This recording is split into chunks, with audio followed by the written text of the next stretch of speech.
Ramiro Vela Jiménez, con quien tenemos la dicha de dialogar sobre varios temas, especialmente uno que a nosotros los manavitas nos preocupa de gran manera, sobre el proyecto que busca prohibir la exhibición de animales vivos muertos, una ley que podría poner fin a las ferias ganaderas.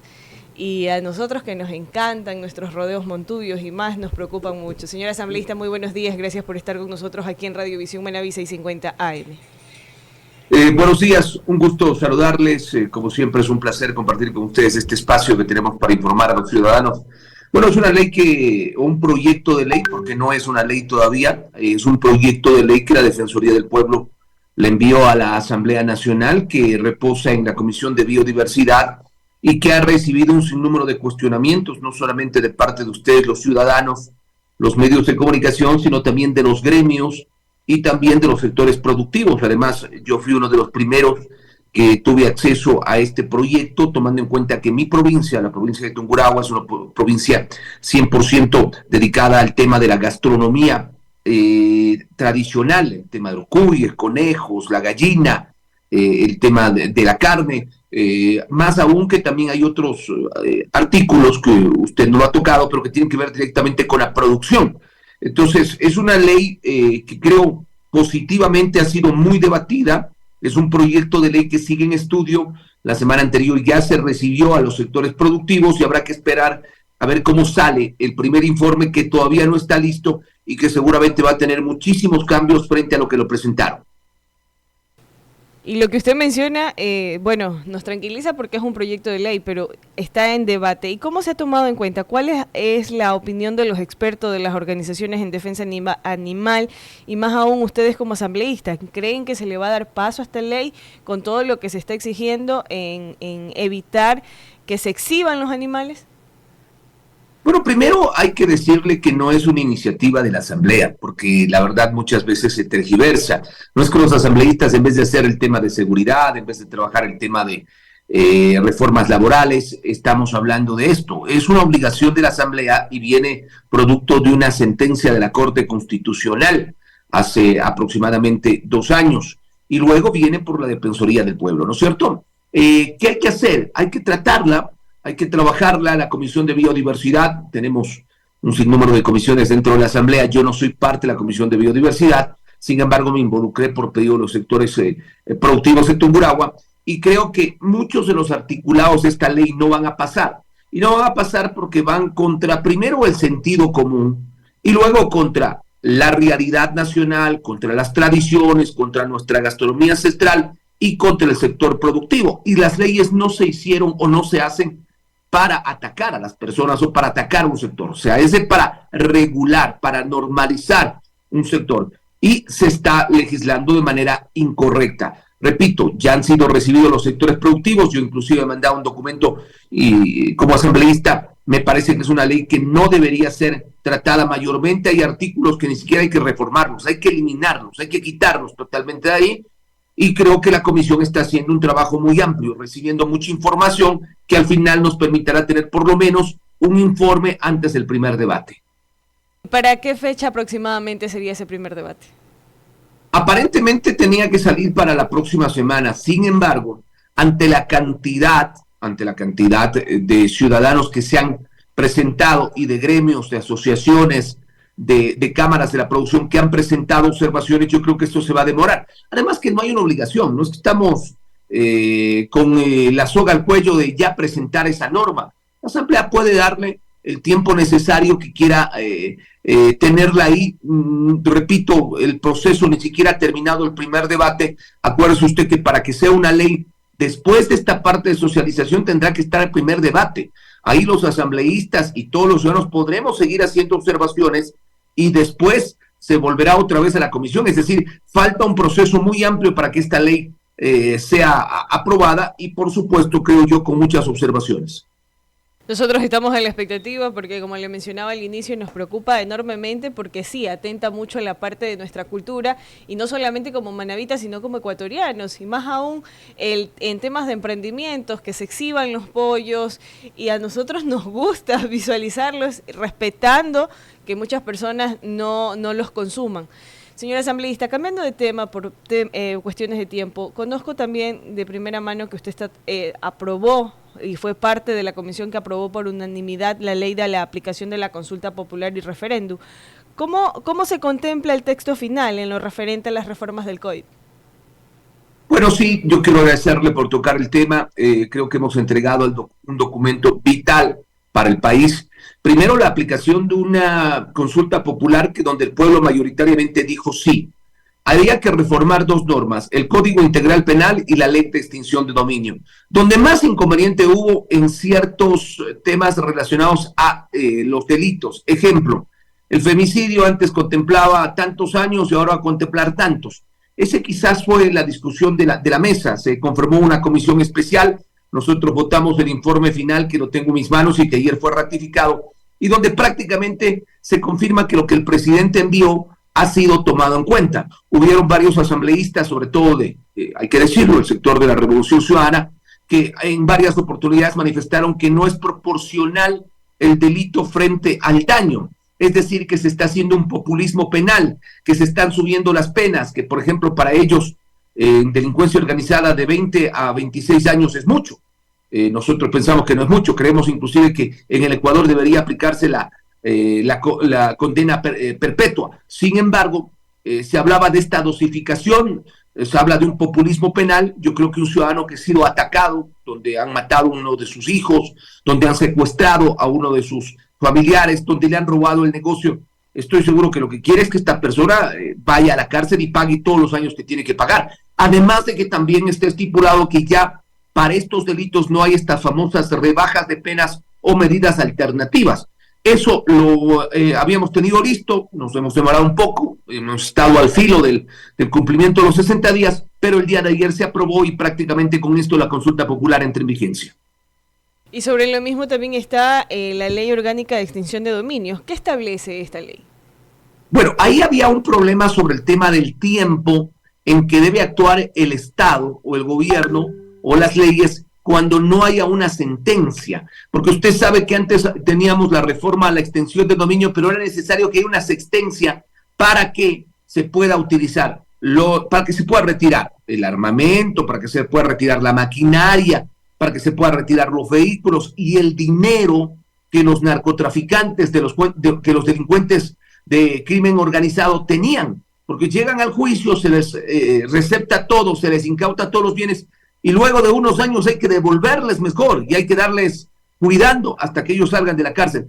Esto ha sido cambiado. Ahora con la ley de extinción de dominio, hasta mínimo 3 meses, sin necesidad que haya una sentencia previa, el Estado ya puede ocupar, hacerse cargo de estos bienes y ponerlo al servicio del país. No solamente en el tema del dinero en efectivo, sino también en el tema de vehículos y de bienes.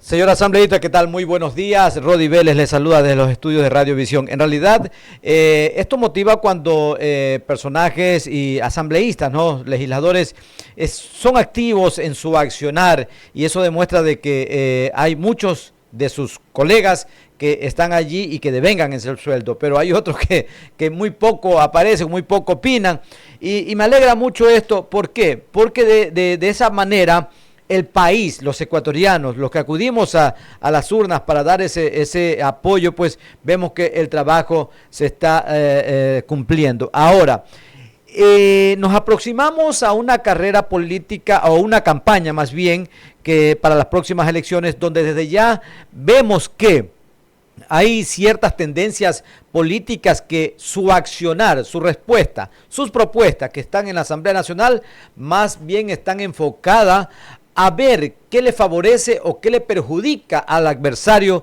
para las siguientes elecciones. Y nos referimos, por ejemplo, a lo que se está tratando con el expresidente del Consejo de la Judicatura y con otros personajes que ahora se ha develado de que no eran tan santitos como se los creía. Ahora, ¿cómo equilibrar aquello para que cada institución cumpla con su rol sin mirar aspiraciones políticas inmediatas? Porque ya estamos prácticamente de la ceja al ojo, como decimos en Manabí, para las próximas elecciones.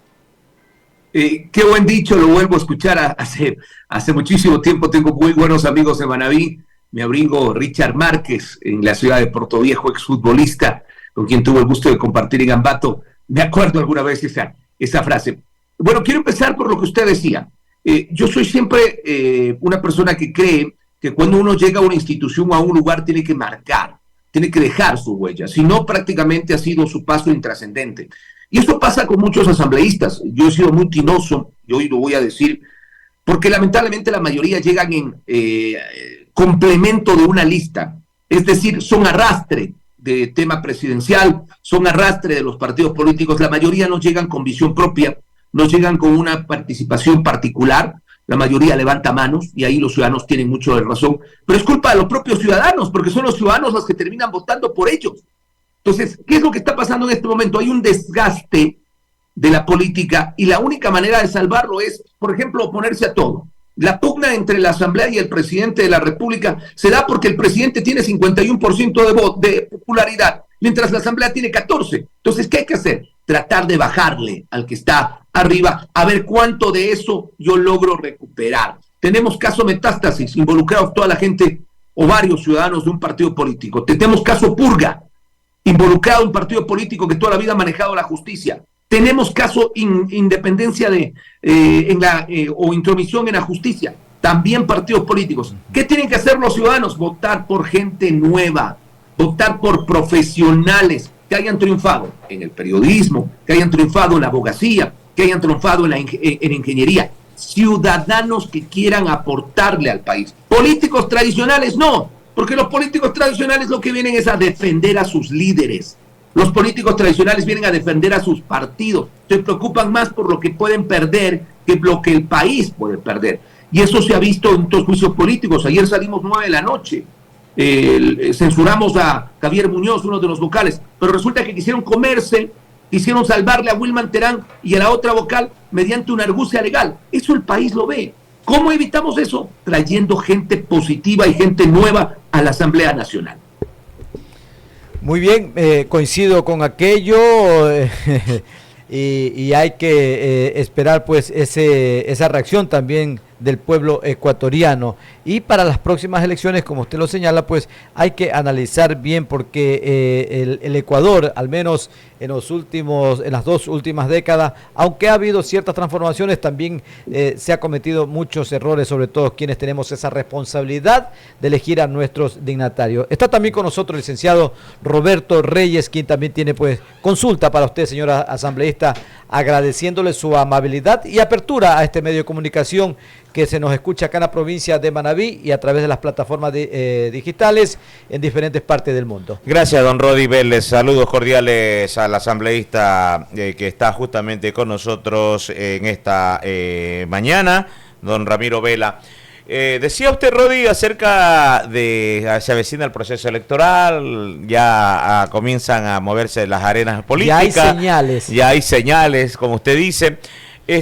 Señor asambleísta, usted que está hoy en la curul, al igual que muchos, ¿ha sido el tiempo necesario como para conocer más a nuestros asambleístas, como para decir, y usted señalaba, gente nueva así, y no ir con los mismos de siempre para buscar un país que realmente, por mucho que llegue, quien llegue, o si continúa el actual presidente que va a la reelección, es difícil de la noche a la mañana remediar todo lo que ha pasado y lo que han hecho con nuestro país?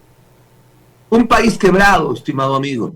Un país que no tenía ni siquiera para pagar sueldos. Cuando yo llegué a la asamblea en el mes de noviembre, lo primero que nos pedían los asambleístas es: apuren aprobando los presupuestos y ayúdenos con esta ley, porque no hay para pagar sueldos.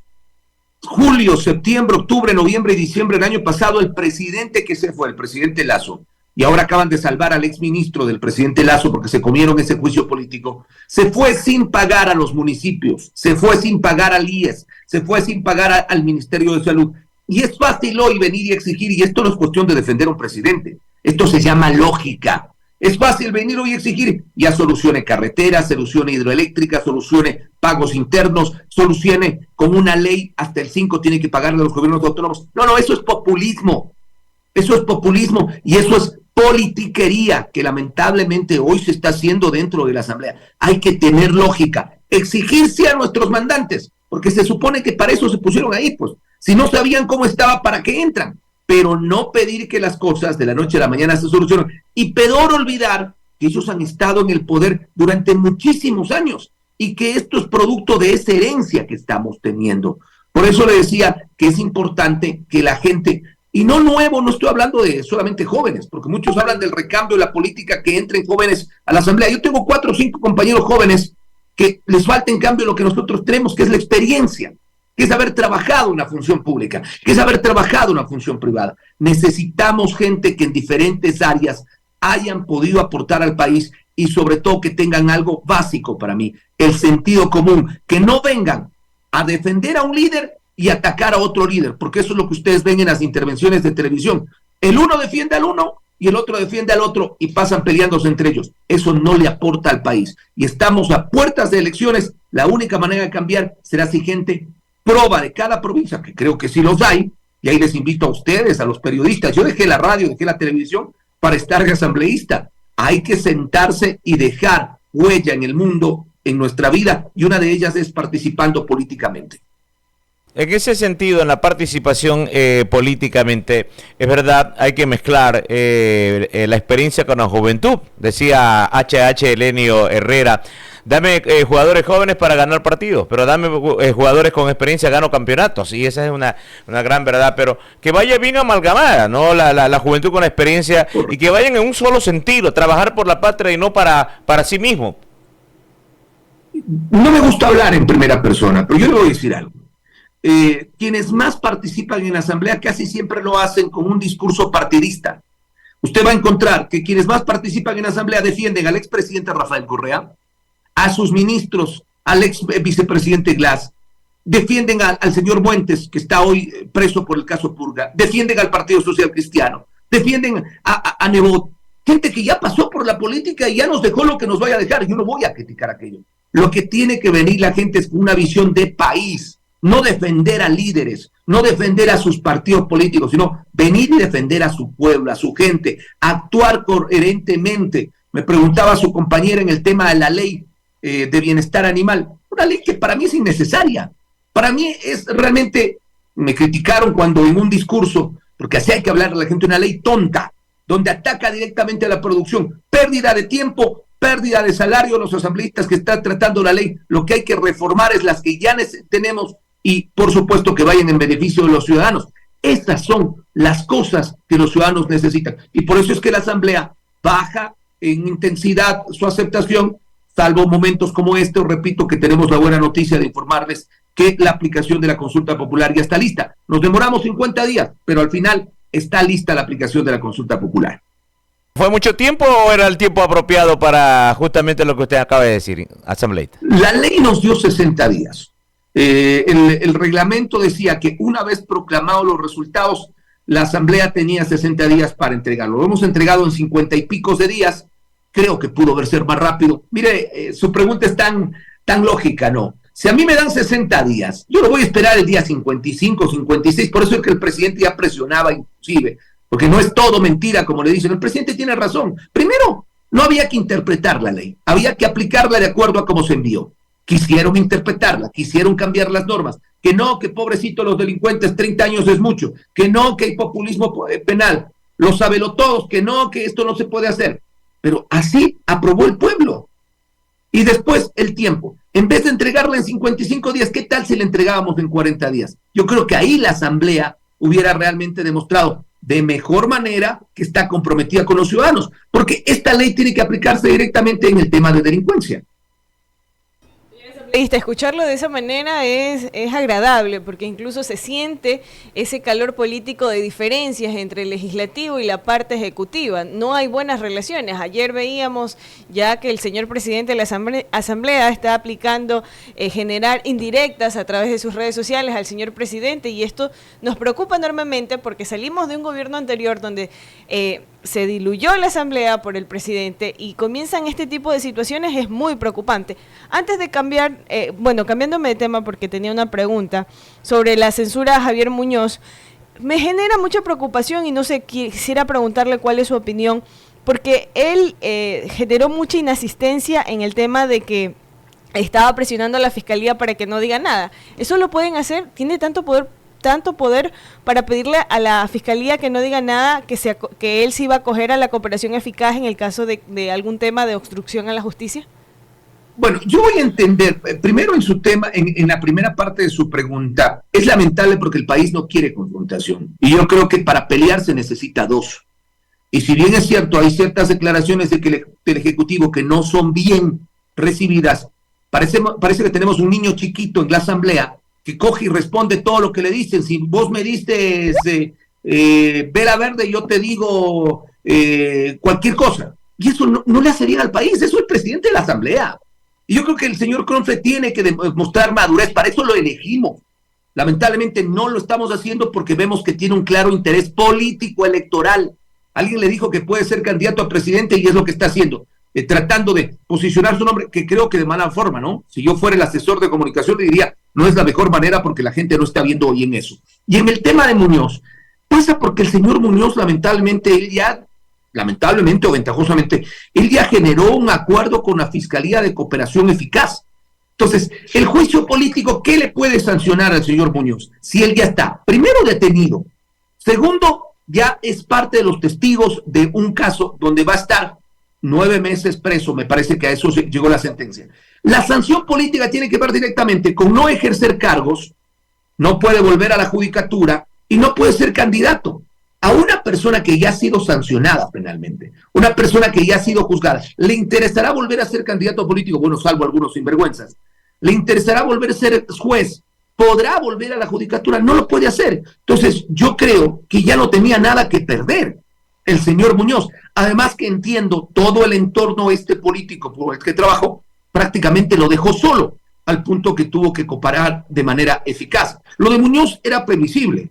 Lo que no era previsible era que en un informe traten de salvar a Terán, traten de dejar a los otros dos vocales fuera de aquello. Así lo comprendió la Asamblea y ayer en la primera votación decidimos que tanto Wilman Terán como Gabriel Barreno vayan al Pleno la próxima semana al juicio político. ¿Y quiénes son esas personas que favorecen a Wilman Terán? Bueno, hace falta solamente ver el informe, ¿no? 5 votos a favor de la Revolución Ciudadana. Votaron los 4 asambleístas que tiene Revolución Ciudadana dentro de la Comisión de Fiscalización. Un asambleísta, hay que decirlo, el asambleísta de ADN, Ricardo Alvarado, cometió para mí, y lo digo de manera más transparente, un error. No podía votar estando fuera del país, estando en la Embajada de Estados Unidos. No regresó a tiempo, no principalizó a su suplente, que era lo más fácil. Permitió que haya un empate técnico y la presidenta de la Comisión de Fiscalización, Pamela Aguirre, de la Revolución Ciudadana, terminó teniendo el voto dirimente ante el empate, y gracias a ese voto dirimente el informe recomendaba no enjuiciar ni a Wilman Terán ni a Maribel Barreno. Ay, Dios. Señor asambleísta, bueno, y dentro de volviendo al tema del presidente de la Asamblea, él también anunció que se planteará una reforma a la Ley Orgánica de la Función Legislativa. ¿Qué significa aquello? Bueno, no conozco las reformas del señor presidente que las ha anunciado. Conozco que quieren adelantar o mejorar el proceso de fiscalización, porque en eso tienen razón. Yo también he sido crítico. No se puede seguir juzgando a ministros de exgobiernos que se demoran 6, 8 meses los juicios, cuando ya no son parte del gobierno, cuando ya nos han hecho daño. Yo creo que los juicios políticos tienen que ser más rápidos, más activos, como lo que va a pasar ahora. Pero no por eso quiere decir que se justifica el fin usando los medios inmorales, antiéticos que se han usado. Retirar las firmas de juicios políticos de personas que hicieron mal al país para adelantar juicios, como lo querían hacer como la señora fiscal y como lo van a hacer con la canciller y contra la ministra del Interior. ¿Quieren que eso pase? Correcto. Reformemos la norma para que eso sea ético, moral y legal, porque si no estamos cayendo en esas irregularidades. Señor asambleísta, muchísimas gracias por esta entrevista. Le agradecemos siempre la apertura y buena predisposición para pronunciarse con los manavitas a través de este medio de comunicación. En la parte final, un mensaje. Para mí es un placer saludarles. Estoy saliendo de otra entrevista. Ustedes saben que mi profesión siempre ha sido el periodismo. Realmente me encanta informar. Creo que es lo que le falta a muchas autoridades, tener este contacto directo con la gente y hablar lo que se hace dentro de una institución. Para mí es un placer saludarlos en Manabí, una tierra tan hermosa, y por supuesto espero que las cosas vayan mejorando para el país. Un placer y un buen día.